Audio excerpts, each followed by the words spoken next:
রাজ্যিক সভাপতি ভারতীয় জনতা পার্টির রাজীব ভট্টাচার্য মহাশয়কে ধন্যবাদ। ভারতীয় জনতা পার্টির কেন্দ্রীয় নেতৃত্বের যে কাণ্ডারি, রাষ্ট্রীয়ভাবে আমাদের সভাপতি জেপি নাড্ডাজি আদেশে বিগত কয়েকদিন আগে আমাকে ত্রিপুরেশ্বরী সুন্দরী মায়ের পাদদেশে আসার সৌভাগ্য হয়েছে। আমি উনার আদেশে এবং ভারতবর্ষের মাননীয় প্রধানমন্ত্রী শ্রী নরেন্দ্র মোদীজি, ভারতীয় জনতা পার্টির সাংগঠনিক সাধারণ সম্পাদক BL সন্তোষজির আদেশে আপনাদের রাজ্য, আমার রাজ্য ত্রিপুরাতে আমি দায়িত্ব নিয়েছি। গতকালকে আমি আগরতলাতে পাড়ি দিয়েছি এবং আজকে সকালে আমি দলীয় নেতৃত্ব, বিশেষ করে রাজ্যিক সভাপতিকে নিয়ে এবং দলীয় নেতৃত্বদেরকে নিয়ে আমি ত্রিপুরেশ্বরী সুন্দরীর মায়ে প্রণাম জানিয়ে পুজো করে আমি আমার দলীয় কাজ হাতে নিয়েছি। ত্রিপুরা রাজ্যে সংগঠন বিগত কয়েক বছর থেকে জনসাধারণের জন্য, বিশেষ করে ত্রিপুরাবাসীর জন্য, প্রায় 40 লক্ষ ত্রিপুরাবাসীর জন্য কাজ করে এসেছে এবং দুইবার বিধানসভা নির্বাচনে সব থেকে ভালো রেজাল্ট করে সরকার গঠনের দায়িত্ব পেয়েছে। 2014-তে কেন্দ্রে সরকার হয়েছে নরেন্দ্র মোদীজির নেতৃত্বে, 19-এ আবার সরকার হয়েছে, 17 নম্বর লোকসভা। এইবার 2024-এ আবার 18 নম্বর লোকসভা ভারতীয় জনতা পার্টি অগ্রণী ভূমিকাতে সরকার গঠন করেছে। ত্রিপুরার ইতিহাস আমরা জানি। ত্রিপুরা একটি অতি সুন্দর রাজ্য, যে রাজ্যের ব্রিটিশের আগে থেকে ইতিহাস আছে। এই অঞ্চলের একটা কালচার আছে। এই অঞ্চলের লোক খুব অতিথি আপ্যায়ন করতে জানে এবং এই অঞ্চলের লোক বিগত 70 বছরে রাজনীতির দিক থেকে কিছু কিছু জায়গায় বঞ্চিত ছিলেন বলে ভারতীয় জনতা পার্টির নেতৃত্বে বিগত 2 বছর চলো পাল্টাই নাড়াতে আমরা একটা পরিবর্তন আনতে সক্ষম হয়েছি।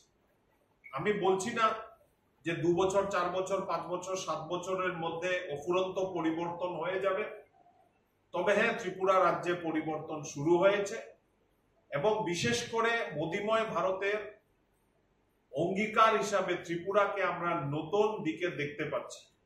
আজকের ভারতবর্ষে অন্য রাজ্য যখন রিপোর্টিং করে তখন আমরা দেখতে পাই ত্রিপুরা রাজ্যে কয়েকটা ডিপার্টমেন্ট, কয়েকটা ফ্ল্যাগশিপ প্রোগ্রাম খুব ভালো করে চলছে।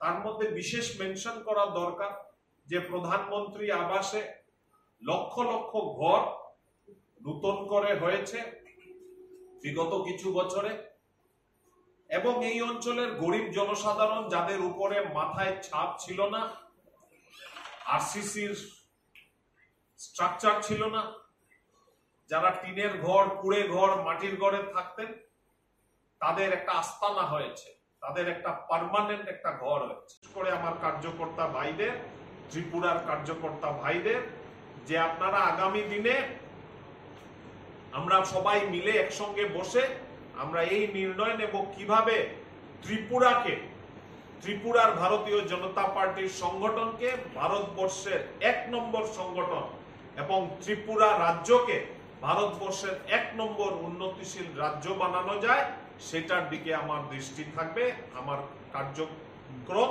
সেই দিকে পরিচালিত থাকবে। আমরা সবাই মিলে, এটা আমার একা দায়িত্ব নয়, আপনারা সবাই ভালোবাসার জন্য আমি দায়িত্ব পেয়েছি কিন্তু আমি আপনাদেরকে এটা বলতে চাই আমার সাংবাদিক বন্ধুদের মাধ্যমে যে আমরা সবাই মিলে যে নির্ণয় নেব, সবাই মিলে সেই নির্ণয়কে উপলব্ধি যাতে হয়, যে সংকল্প আমরা নেব সেই সংকল্প থেকে সিদ্ধি তক কিভাবে পৌঁছানো যায় সেটা আমরা সবাই মিলে ঠিক করব। আমার প্রাথমিক বক্তব্য আমি এখানে রাখলাম। আপনাদের যদি কিছু প্রশ্ন থাকে আমি উত্তর দেব।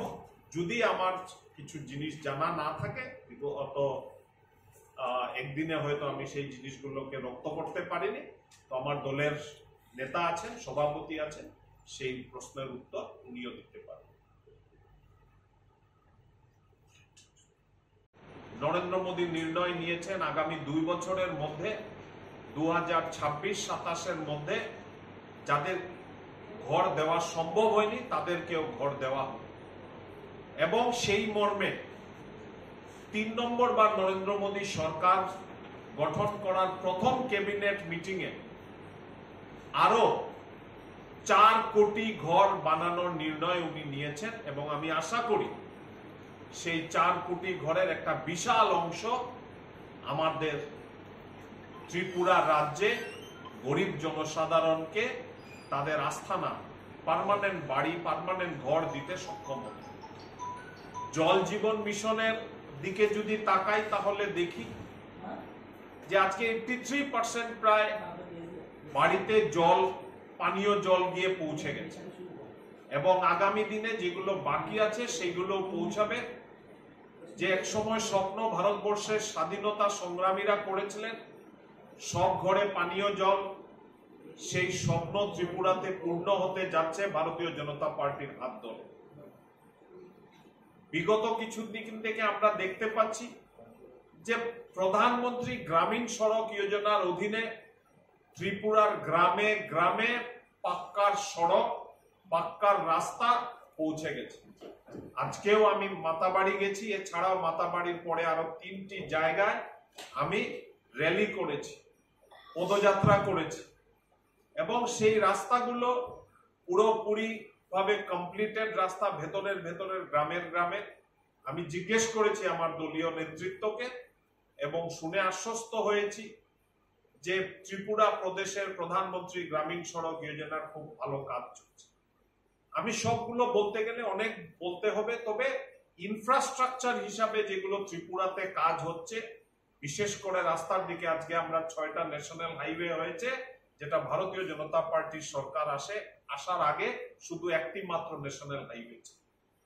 ঠিক সেইভাবে আজকে ব্রডগেজ থেকে আরম্ভ করে, রাজধানী আসার থেকে আরম্ভ করে আমরা দেখতে পাচ্ছি যে ত্রিপুরা থেকে সুদূর ভারতবর্ষের যে কোনো বড় শহর, দিল্লি, কলকাতা, মুম্বাই, চেন্নাই এবং শেষ পর্যন্ত এইদিকে গুয়াহাটি অব্দি যাওয়ার একটা ব্যবস্থা নরেন্দ্র মোদীজি পরিচালিত ভারতীয় জনতা পার্টির সরকার করতে সক্ষম হয়েছে। ত্রিপুরার অগ্রগতি হচ্ছে, ত্রিপুরার আগামী দিনে অগ্রগতি বহাল থাকবে। ভারতীয় জনতা পার্টি ত্রিপুরেশ্বরী মায়ের আশীর্বাদে ত্রিপুরে যত জনসাধারণ আছেন তাদের উন্নয়নের দিকে লক্ষ্য রাখবেন। আমাদের সরকার, বিশেষ করে ত্রিপুরা রাজ্যে বিপ্লব দেব মহাশয় অনেকদিন সরকার চালিয়েছেন। এখন ডক্টর মানিক সাহা সরকারের মুখিয়া, সরকার পরিচালনার দায়িত্ব উনার হাতে আছে।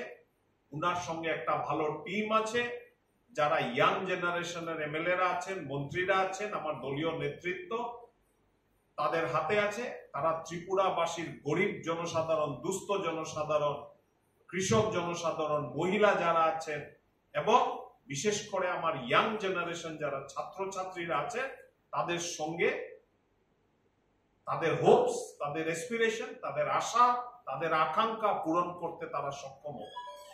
আমাকে দল দায়িত্ব দিয়েছে দলের কাজ করার জন্য। আপনারা জানেন ভারতীয় জনতা পার্টির নেতৃত্ব রাজীব ভট্টাচার্য মহাশয়ের হাতে আছে।